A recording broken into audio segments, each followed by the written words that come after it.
Okay, we're going to go ahead and get started. Welcome, everyone. My name is Alec Harris. I'm honored to serve as president of GIA Publications, and I'm so excited about this last webinar in our Monday evening webinar series with two amazing people and musicians, James Jordan and Jason Max Ferdinand, to talk about empathy and their book that just came out called The Musician's Empathy. James Jordan is Grammy-nominated conductor and professor of conducting at Westminster Choir College of Rider University, where he conducts the acclaimed Westminster Williamson Voices. I don't know if that's quite what it's called now, but he'll probably tell us a little bit more about that. And he's also artistic director and conductor of The Same Stream. And he's co-director of the Choral Institute at Oxford and director of the Westminster Conducting Institute. And Jason Max Ferdinand is director of choral activities at Oakwood University, where he conducts the Aeolians of Oakwood University. And he publishes with us a recording with the Aeolians, and of course, the book Teaching with Heart, which he may say a little bit about, and really is a master musician. And of course, James Jordan has, I don't know, 30 different books with us or even more. So a lot of different titles. But the latest, Musician's Empathy, really, it couldn't be a more relevant topic at a more important time in this COVID era as we're navigating our time back into the classroom. Just a little bit of logistics before we turn everything over to Jim and Jason. First of all, if you have questions, please put them into the Q&A box. We're going to try to reserve time at the end of the webinar for all of your questions. And we also have a coupon code, empathy, for a 15% discount. And I'll put into the chat a link to the book and information about the coupon code if you would like to get a copy of the book. And with all of that, Jim, I turn it over to you and Jason. Great. Well, welcome everybody. And this is being recorded and will be archived, I guess, on my page and Jason's page at GIA. Truth be told, Jason and I talked during the pandemic, just as colleagues, for a lot of reasons, trying to figure out what this was all about. But I think I must confess, I didn't know about Jason until the ACDA convention, 4 years ago. And I heard his choir, and to me, there is a sound that I hear when there is honesty in the room and there is honest singing going on. And we've become friends and have talked about a lot of things. One of the things that struck me during the pandemic, not in a musical way, but in a human way, is the first thing that really hit me is my colleague Steve Pilkington lives in Manhattan and lives in a high-rise, beautiful high-rise apartment. And one night he called and he said, he did a Zoom call with me, or a FaceTime rather. And he said, you got to hear this. And he went out on his balcony. The city was quiet except for people banging pots and pans for the first responders. It was the most eerie sound to see no cars on the street below, but to hear this clanging. And then the news reports and suffering and people saying goodbye to people on their iPhones because they couldn't visit them in the hospital. And then the word empathy popped into my head for some reason. And then I had the horrible awakening that in all of the approximately 60 books I've written, I never use the word empathy, and I don't know why. It's not in my vocabulary, and that's a problem. But I thought, oh my God, here we are living in this time. The first thing I do want to say to everybody is that I think if you've started to meet with your students, as I have, they are all different. It's similar to 9/11, but it's very different. They're different people. They've lived a piece of life where they've had to be alone. And that's the first thing I want to say to all of you, that your students have been given a gift, and that is the gift of being alone and being quiet. And I find in my 2 rehearsals already, when I talk about listening, it is not such a difficult load to hoe anymore. They know where to go. They've been there. So that's the first kind of technical thing I want to share with you. But also, I think, what I saw on Zoom last year from my students is sheer terror, fright. They're young, they're in college, they're paying money, and there's no live classes, and they're not making music. And that's a different world. And so, the title of the book is called Musician's Empathy, Becoming Another, because one of the things I tried to define, and if you don't know the book, it's filled with QR codes, because I wasn't going to write everything that I kind of gathered. But the one overriding principle that I've told, in fact, today I had a lecture with my graduate students. One of the things is, as musicians, we have to be vulnerable. And the thing that blocks vulnerability is shame. For example, Brene Brown, and I gave several QR codes to specific talks by Brene Brown, but if I can water it down, what moved me is, if you're worried about vulnerability, then you have to deal with shame. And there's your students, me, everyone, we're dealing with shame. What do I mean by that? Number one, my students are ashamed because they think they're behind in their musical studies. That's the easy one. But you know what? This Black Lives Matter thing, people are still hesitant to deal with it because there's so much shame for white privilege, the reluctance in acknowledging that there's a problem.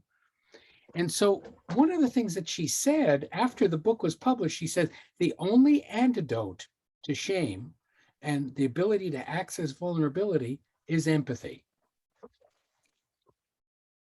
And that, now we're getting to some serious stuff. I found today a quote that I want to read to you from a book by Makoto Fujimura, actually my friend, the artist. And in this book, he says, to see with the eyes of our hearts, and eyes of our hearts is in quote, which is from Ephesians 1:18, would be the goal of an imaginative journey and training. And the arts provide a perfect vehicle through which we can move past clogged, cluttered self-absorption into the reliable communal body to experience the Spirit's leading and true art. And for me, that's the essence, to hear with the eyes of our heart, to see our students and to walk in their shoes somehow. And so one of the things that I had a difficulty doing in this book is defining empathy. There are many different definitions of empathy. If you look at the book, I took one out of the Oxford Dictionary, which goes on for about 18 lines. But the one that I liked best is this one. Empathy is our ability to identify what someone else is thinking or feeling and to respond to their thoughts and feelings with an appropriate emotion. We are lucky as musicians because the response is how we make music together. And I think that's the way in. I also think that empathy makes us less so that others become more. I think it's a mindset. One of the things I preach to my students is that if any of us can teach a conductor technical things, but the drill down to be thinking about what it is to walk in somebody else's shoes, to listen. See, empathy in musicians to me is the ability to listen. That's the key. Do you hear your ensemble? Do you hear your students, or do you really listen to them? I think that's through a door of empathy. One thing I do want to share with you, then I'm going to turn it over to Jason for a little bit. I found an incredible book at the back end when I was writing this, and it like shocked me. And so I want to start with a quote that I put in the book very late. I don't know if you know this book. It's by Jory Fleming, and it's called How to Be Human, An Autistic Man's Guide to Life. It's been on the bestseller list. And he says in this, but I do wish people would take a moment and take in things happening around them. It's a mindset you have to practice all the time. Like, did you smell that flower? Or like, why are you walking so fast? Or why are you arguing with this person about a totally meaningless topic? Or why is this weird negative emotion building up inside of you out of nowhere because of spilled milk? It's all crazy. You see, sometimes I look around and I think lots of people are not good at interacting with other people. They may think that autism is a disability, but at least I'm aware that I don't interact with people very well. I see so much anger and I feel like saying, you know what? Y'all are disabled too. You just don't know it because you're all the same. And then he finishes by saying, but people need to install something like a circuit breaker to stop this crazy amount of emotion. I need to design an autistic circuit breaker for normal people. He went to Oxford, graduated with a master's degree. And one of the things is the issue with autistic people is that they sense everything, as opposed to some musicians who sense nothing. And I think there has to be a middle ground here somewhere. And if empathy is the way in, then so be it. Jason, I'm going to toss it over to you. Yeah, you just answered a question I've been trying to figure out for the last 3.5 weeks in my car. I remember years ago, I'd walk into rehearsal and it'll just be a bustle of energy and the kids talking back and you have to kind of calm them down. And now I walk in, I'm like, could you all speak? Like they just sit there and you just answered it. I've been trying to figure that out. They seem emotionally all in different places. And I think the connectivity between students is a completely different thing now.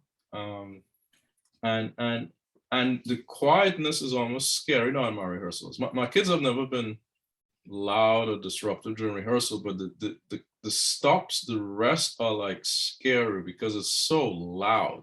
The silence is just loud. And I think it just speaks to all that we've been going through for the last 18, 19 months. And Jim, you said something there that I want to kind of dovetail from. You mentioned, empathy is that thing where we could feel the emotions of other people. And I want to take that even a step further to say that sometimes, like when we have an emotional reaction to something, it's kind of like a fleeting response.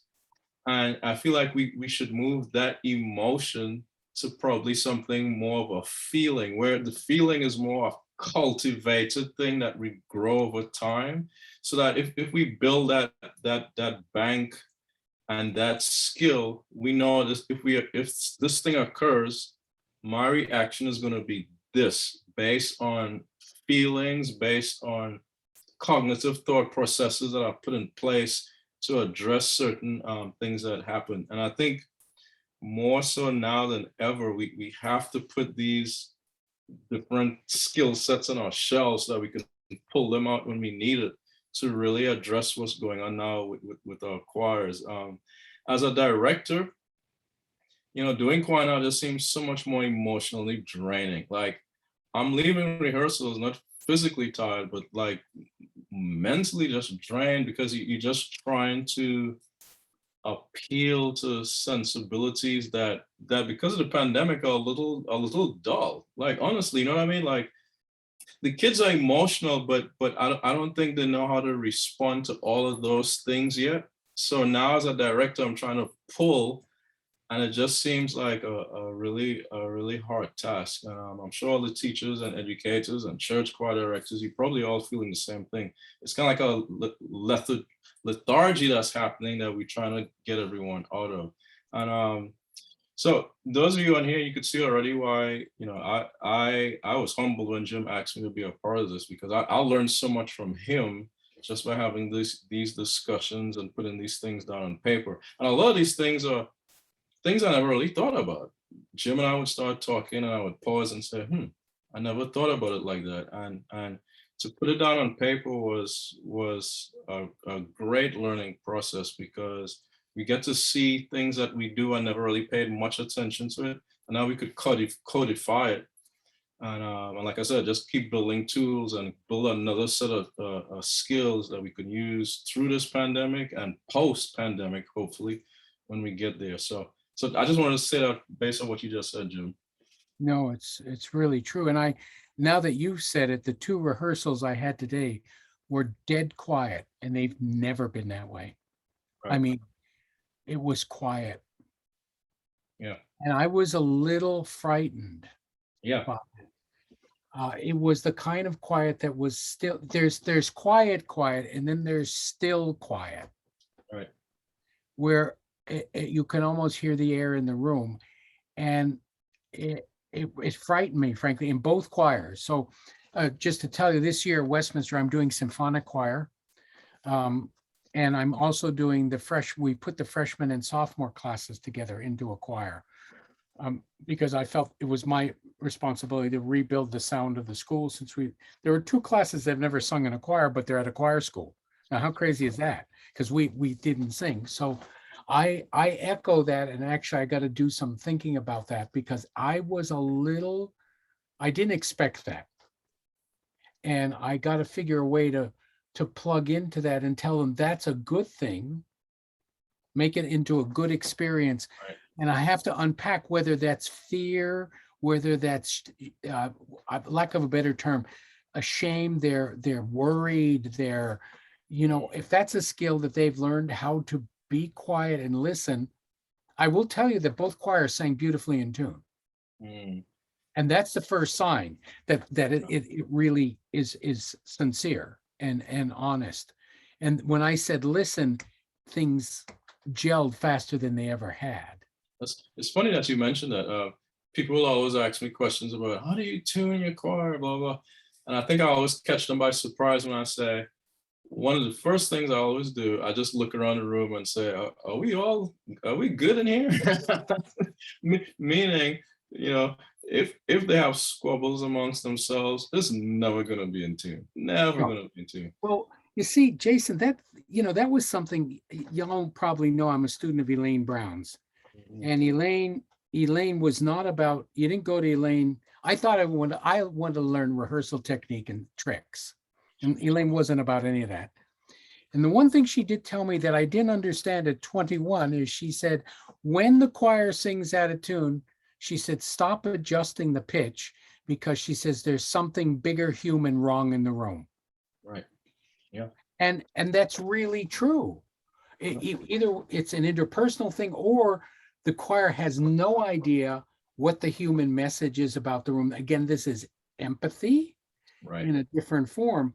I do want to read, there's a book that was so heinous when I read it that I was shocked, but the more I got to think about it, it made sense. It's called The Science of Evil. Sounds like a Halloween read, but it isn't. And here's the quote that I loved from it. The key idea is that we all lie somewhere on an empathy spectrum from high to low. People said to be evil or cruel are simply at one extreme of the empathy spectrum. We can all be lined up along this spectrum of individual differences based upon how much empathy we have. Empathy occurs when we suspend our single-minded focus of attention and instead adopt a double-minded focus of attention to others. I mean, that's pretty radical definition, that if you're not an empath, you're evil. But what he's saying is actually it's a spectrum. And the other thing that I drilled down a little bit on the book that he also talks about is that empathy is like a muscle. It needs to be exercised every day. To say that you have empathy isn't going to fix the problem. It has to be exercised. You have to want to walk in somebody's shoes. I don't know what it is for some of my students, the way they live, if they're from Newark, New Jersey, and they've grown up in the worst part of Newark. That's different than my kids that come from, the Fame High School in New York, for God's sake, and I don't even know what they're going through. But to try to just be sensitive to them is the door into empathy. And I just think it's really powerful to do. Yeah. Your chapter, Jason, I remember I had bugged you for a while for this chapter, and I'll never forget the phone call that you said this was more difficult than I thought. Yeah. To write it because you were revisiting something. And I thought about when you told me that, and I think I didn't have an answer at the time, if you remember. I just said, uh-huh. But I think what it did is you relived that from the viewpoint of empathy, which you were so embroiled in the there and now of the incident Right. that you really, you had to back the lens up. And then when you really became an empath, it was overwhelming. It was tough. And it was almost, to a certain extent, it was almost easier going through the experience in the moment with the adrenaline and just trying to keep people safe. It was probably easier from that standpoint than actually sitting down and quiet and reflecting. But I put that story, I talked about curiosity, empathy, and optimism in my chapter, and that story of the alien bus crash in 2019. And I kind of couched that, and hopefully people when they read it will understand what I was saying. I went back 4 months earlier and talked about the ACDA performance. And by all intents, that performance went really well, and people still talk about it to this day. But the performance that we had 4 months later, on the heels of that bus accident, on the heels of realizing that half my choir could have died, on the heels of being the recipients of so much care by the police department of San Francisco and the city of San Francisco in a whole, and alumni and people taking the kids to Men's Warehouse and other stores to buy suits and whatever we needed. On the heels of all of that, the concert we did 48 hours after that accident, in my estimation, was 10 times better than the ACDA performance. And when I say that to people, like, there's no way. I'm telling you, it's the truth. Because, that night, I wasn't even conducting, really. I mean, every now and then I would change a tempo here and there, but literally you could feel the thread that was kind of holding all of us together. And text that we had sung over and over again for months before, all of a sudden it became alive. And all of a sudden, rhythm now was like a reflection of the pulse of life that we all still had, because we realized it could have been snuffed out in those few seconds on that Friday night. So yeah, writing that chapter and reliving that whole sequence was really, really, really tough. And it took me a while to just, because I would start typing and just have to stop. I couldn't take too much more. But it really showed me then that if we can figure out how to put pedagogy into that thinking and into that process of how could we inject, and probably that's a bad word to use these days, how can we inject some sort of vaccine of these certain qualities that are probably not musical at all, but I think they are so necessary in our music making, because it makes such a difference to those of us that are performing the music, and for sure it makes a difference to those receiving the music, because we can open up their ears and their hearts in a totally different way. We do see, there was a question earlier in the chat, can we both see the questions? And the answer is yes, and we're going to get to them in a little bit. There's one other situation I want to give, and the only thing I can give is situations, because they grow out of this different mindset I'm taking in. But 3 weeks ago, Same Stream did a recording of the music of Roger Ames. Roger is a student of Sam Barber's. Roger and I have been friends for over 30 years, and he is doing battle with Lou Gehrig's disease. I was going to do a recording for Roger about 4 recordings down the road. We had talked about it. And then when the diagnosis came, I said, no, we're doing it now. I need you. So the choir knew about Raj. They knew what this project was and how important it was to him. But it wasn't pity. The way they approached the music making was trying to walk in this man's shoes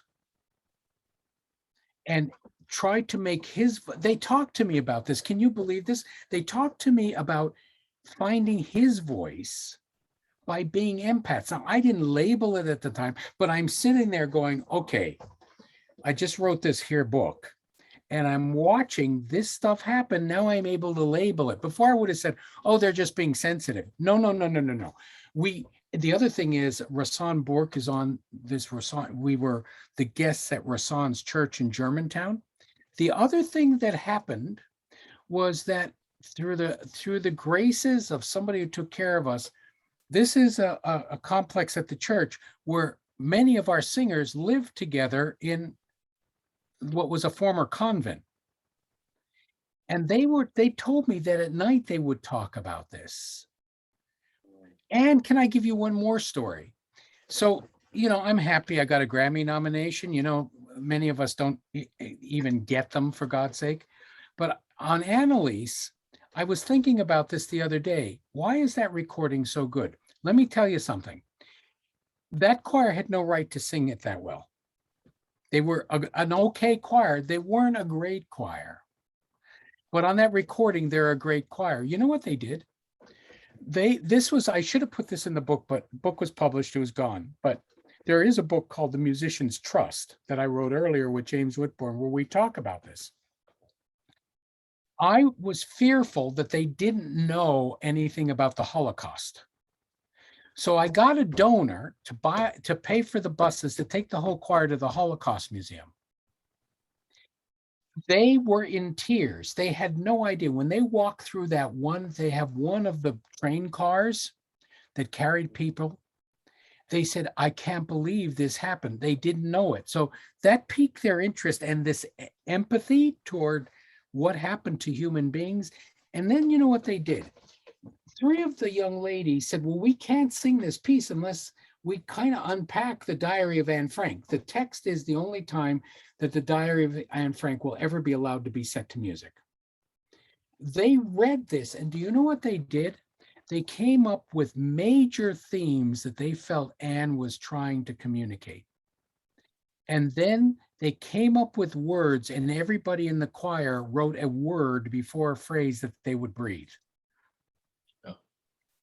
Now, that was empathy 10 years ago that I didn't realize, but looking back, they tried to understand the best they could the young girl. They even made a model of the apartment to get an idea that you could only look through one hole in the door and to see daylight. And all of this was just the greatest empathic genius that I've ever seen. Wow. And then they wrote in journals during their retreat when they learned this, and they tried to write things from their life that related to hers. So they walked in Anne's shoes and then turned around and put their own shoes on. I was blown away. My life was changed. I was in awe of, and still am. And it's interesting because it came off on the CD clearly. People heard it, Wow. So Judith Marriott, she says the biggest change since the pandemic is the way we communicate. Yeah. When people get together to make music, there is a social awkwardness and mental exhaustion. Do you adjust your rehearsal expectations to meet participants' needs? Judith, you're right on the money. I don't know what Jason has. I'm just trying to unpack this. Yes, it's different. They listen to every word. They didn't listen to every word before. And then I found myself today choosing my words very carefully. Yeah. Usually I just kind of throw up words and they all hook together somehow. Not today. Yeah. Not today. And so I think I am adjusting. Can I just say I'm adjusting? I adjusted 3 weeks ago when we did the recording. Can I tell you what also happened in that recording? Lots of tears at the end of a complete take when a piece was finished. The one piece we recorded of Roger Ames is called Heareth. It's a Welsh term that has no definition. It basically means you keep looking for home. You keep searching for home, and you just keep going to higher ground. And Raj writes in there that I think it's another definition of empathy, is that our home in our rehearsal rooms is the place of love and care. And I think that's another kind of rock bottom definition of empathy. But Judith, you're right on the money. I'm just realizing that. I mean, I just started rehearsals this week. Jason has been in rehearsals for a month. Yeah. And so I'm just starting to deal with this. Yeah, and you know, to build, to put something in to kind of combat that mental exhaustion, and that, you know, the reaction is so different. It feels draining. So one thing that I've done is, like for example, last week we had a rehearsal, and the men had a section, and they sounded amazing. They sang it, and it was totally quiet. That's silence again. And I looked over at my sopranos and altos, and I said, "Didn't that sound beautiful?" And they kind of just sat there very shy, and started nodding their head yes. I'm like, well, feel free to say that. You know, like put your hands up, give the guys a little clap or something to just kind of put some energy back in the room. But even to react to something that's good, they're very scared to do it. I couldn't figure out why. So now I'm trying to remind them, hey, if somebody sings a phrase very nicely, you know, say it, like say something, just to try and combat that lack of energy in there. And I think too, it forces them again to listen in a different way. So now everyone is always listening to see, okay, did they do that well or not? So that's one tactic I've started to use, just to, before I never had to do that. That was another thing, but that's one way to try and combat this inertia that we feel sometimes, just a lack of energy in the room. This empathy thing too, I think is a real thing. I'm labeling as empathy, but I think it's now taken hold because of the pandemic. And I'm seeing, even in the first week of school, things I would have never seen before. A care for others, a real care. For example, here's one for you. So I have a freshman, sophomore choir. We're low on men. Okay. We'll make it, but we're low on men. And you know, they're inexperienced, but in terms of the balance of the women to the men, we're way under. All my male graduate students came to me today, and they showed up at the freshman, sophomore rehearsal, and they said, we'd like to sing and help. Where in Lord's earth would graduate students in choral conducting ever offer to help freshmen and sophomores? Right. I was so moved, and they sat down and sang with them and went through the initial, you know, how do you make a sound? What's this vowel? They were sitting there, and it was a judgment-free zone, and I was very moved. That would not have happened pre-pandemic. I hate to tell you. They're just very appreciative also of sound. No one will ever take, I think, Jason and everyone, ever take for granted again the privilege of singing with other human beings. True. I just don't think it's ever going to happen. True. We have another question. It's from Mariah Wincoop. What do you do to actively practice flexing your empathy muscle? Yes.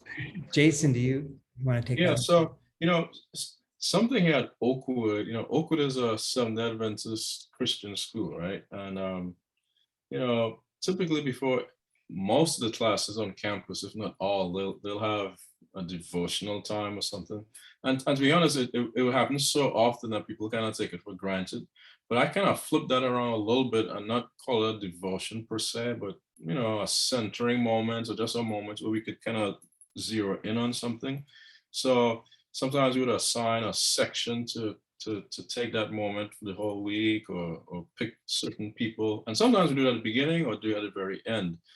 And most times what comes out of those sessions, you start finding out about the struggles of other students in the room, whether it be at work or back at home, or home in their dorm on campus.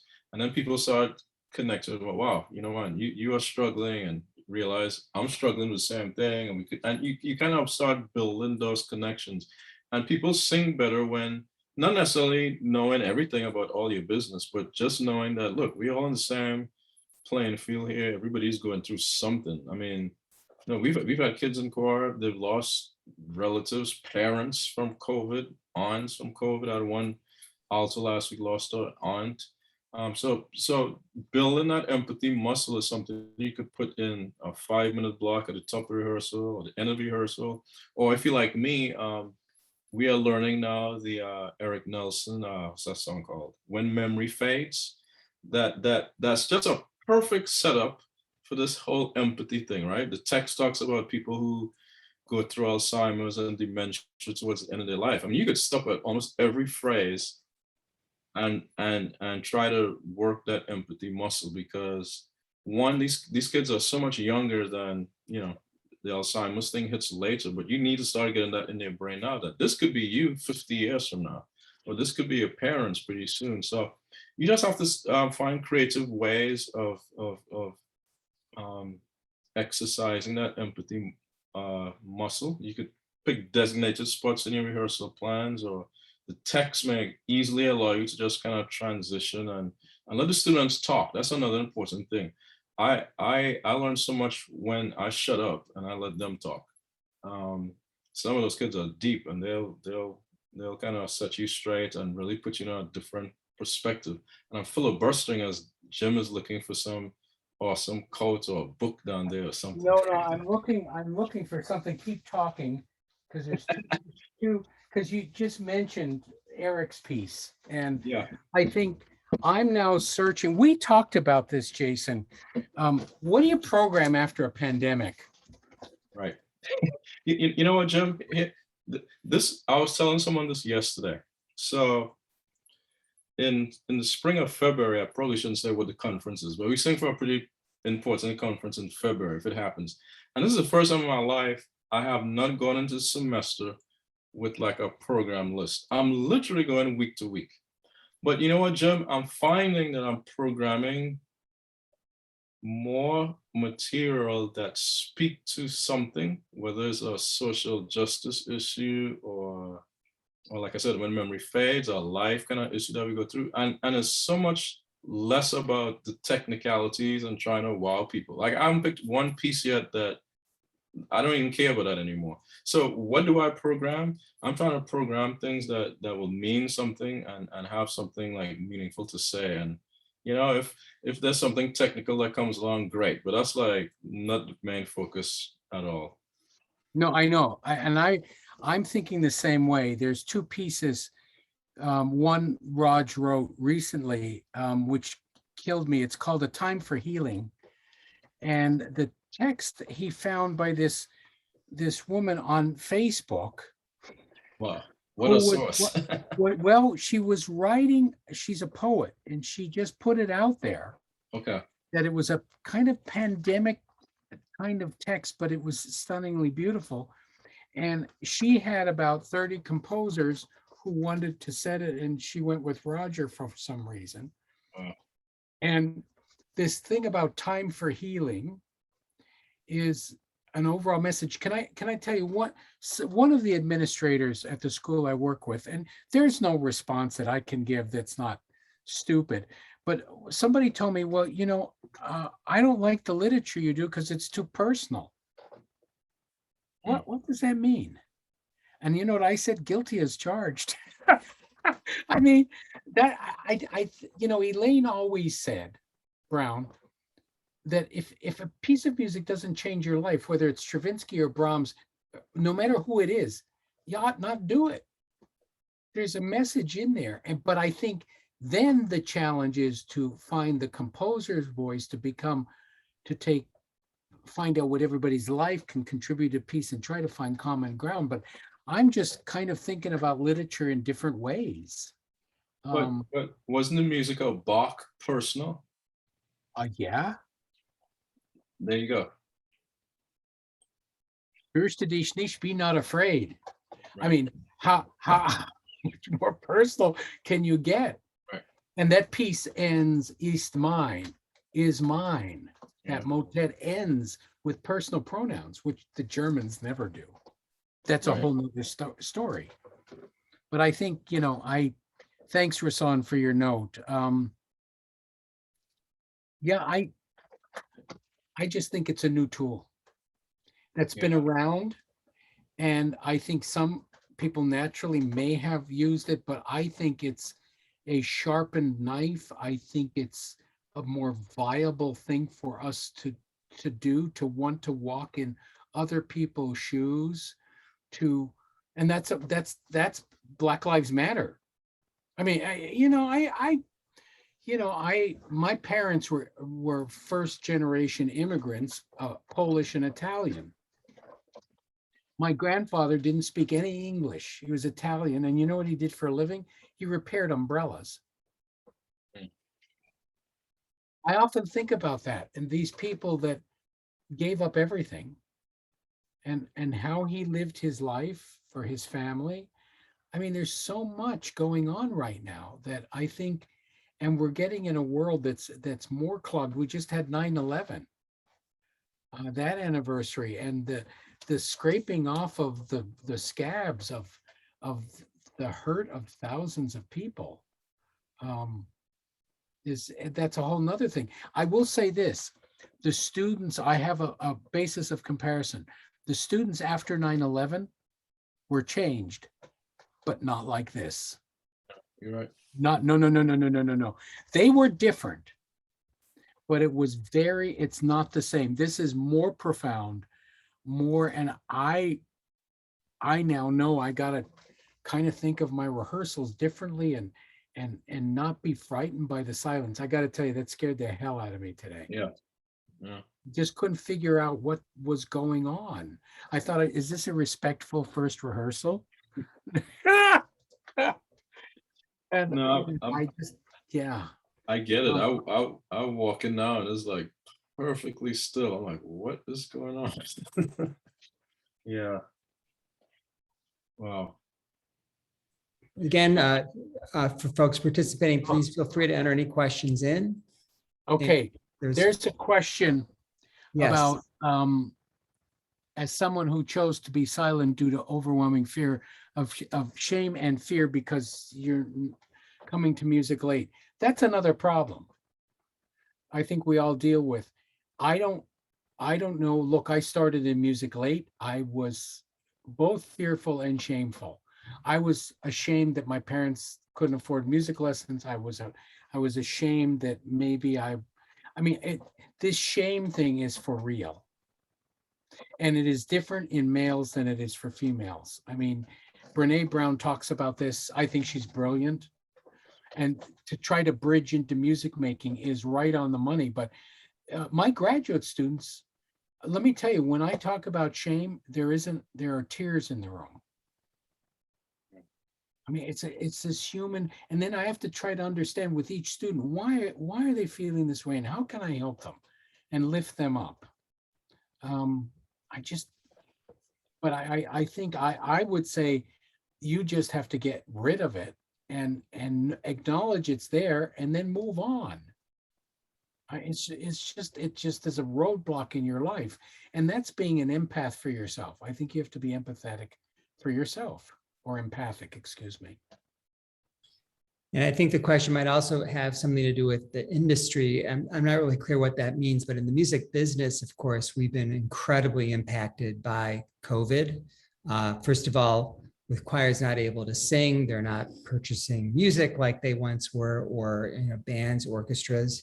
So we've all been recalibrating, and it's been very, very stressful. And I think also that we've had the need to show empathy for our own staff, our own employees, to make sure that they're taking care of themselves, that they're learning how to work from home if that's what they need to do. And it's been honestly a very stressful time. And you keep thinking that you're going to near the end of it, and then things come along like Delta variant and other things. So it's been we know it's going to eventually turn the corner, but it's been a real challenge for all of us. And I think for me, just like with the two of you, to be empathy, to have that empathy, to listen to your team, to support them, to understand, and make sure they're taking time for themselves in addition to everything else that they're doing. And that we all know that there aren't any easy answers, but just to let them know that we're here for them and here to help as best as we can. Yeah, I mean, and that's like a new thing now, right? Here at Oakwood, we have mental health days now. I mean, that wasn't a thing 2 years ago, but we have to find ways to give kids, not just kids, faculty, staff, to give everyone a little reprieve at times to just recalibrate, whether it's a longer weekend or some extra time here and there. But it's so needed because everyone is so much more wound up now. It's like you said, Alec, it's been very, very stressful. I mean, there are people struggling to put food on the table and paying the bills, and it's a real thing. And all of those things make it into our rehearsals, into our teaching spaces, and so you can't just address the subject matter at hand now. You have to take everything as part and parcel of the teaching and the learning process. Because to ignore any part of that would be stupid. It literally be stupid and hurtful and shameful, and we don't get as far, and we are not as impacting as we can be if we don't take everything into consideration. There's the other thing that I think that's important, that we've been through a trauma, Yeah. all of us, whether you want to admit it or not. And one of the people I've been reading, and I must confess that I knew nothing about him, a book I'd recommend to you all is this book by Eddie Glaude. It's called Begin Again, and it talks about James Baldwin. This is an incredible read. Every teacher should read this. Here is this man who was talking about Black Lives Matter and empathy long before I wrote about it or anybody. And there is a lecture he gave on the rights of the artist. He talked about what it is to be an artist in the world and the social responsibility we all have. It's a live speech. One of the things that I quoted just to make sure that people know of Baldwin is that he says, "You must understand that your pain is trivial, except insofar as you can use it to connect with other people's pain. And insofar as that you can do that with your pain, you can be released from it, and then hopefully it works the other way around too. Insofar as I can tell you what it is to suffer, perhaps I can help you to suffer less." Suffering is a pretty serious word, but the fact is, I think one of the things of empathy is that you acknowledge trauma. I mean, the last book, The Musician's Being, I spent a lot of time talking about kintsugi and the ability that what repairing the Japanese, when they repair pottery with gold, it's okay to show your brokenness. And I think one of the things that the Musician's Being book talks about that dovetails with this is that one of the things I think acknowledging we're all busted in some way. I'm sorry, we've gone through it. Life isn't easy, whether it's illness, just whatever. But I think Baldwin kept on saying there is a way to get through this by acknowledging shame and trying to walk in people's shoes. I will say, and I told my class this morning, Elaine Brown, my teacher, I am convinced lived as an empath. She could sense in a room immediately where everybody was. It was uncanny. Even as you walked in, she would say, "Are you okay, Jim, today?" Or she used to call me Frackville. She called people by their hometown. She could never remember their name, but she knew. She says, "Frackville, are you okay today?" And I would say, "Oh, Dr. Brown, I'm fine." I wasn't fine. But that sheer knowing that it was frightening that she could sense that. But I think one of the Judith, you had mentioned, I think we have new skills. We do. We've lived through something horrid. I mean, I still can't believe we lived through it, 16 months of this stuff, and still there's stupid stuff happening. And just to know that our students have lived through it too, and it will make the music making more honest. That I do know. Yeah. I just Yeah, know it will. there's something else I want to interject here.